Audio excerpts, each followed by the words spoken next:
Okay, I found this frame at the thrift store. It was $1.99, and I liked the print that was inside of it. It's just a basic print, not a painting or anything, valuable or super special. But I thought it would be really cool for fall.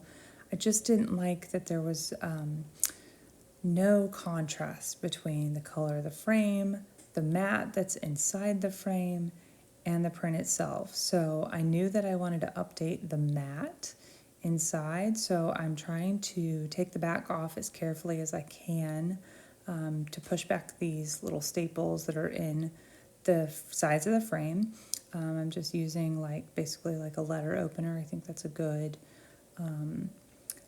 tool for doing something like this. So I'm going to pry this open, get everything out of here, and this way, if you're real gentle and careful, you can easily put the frame back together when you finish whatever you're working on. So I'm just trying to work it out of here. Again, I think that print that's in there is pretty thin and pretty delicate, so I just want to be very careful. Now you can always replace this backing, this like cardboard backing.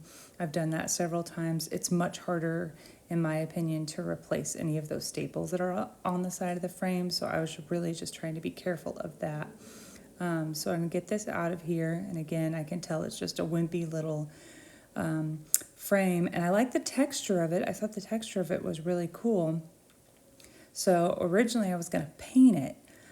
So I just have like some pumpkin orange paint here. I believe the color's Pueblo, just a folk art paint in the color Pueblo. And I started painting a little bit, put some water on here and started kind of spreading it around. I thought it would be more like a burlap texture, but it's not. So that's when I kind of realized this is not coming out the way I wanted. This orange was way too bright.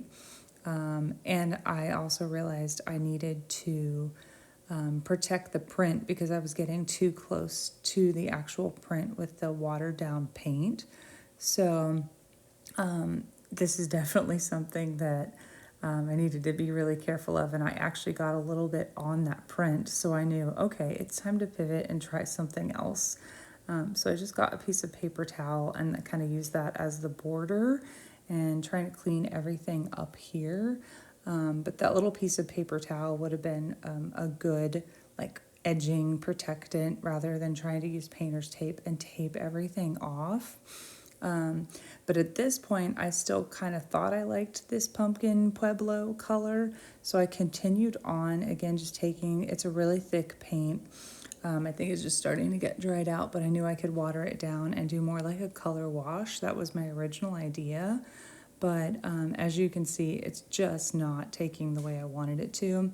And I know I see a lot of more success stories on YouTube with different content creators, but I want to show you guys kind of failures and what happens when a project is not going the way that you expect it to, and how you can pivot and still save it and not give up.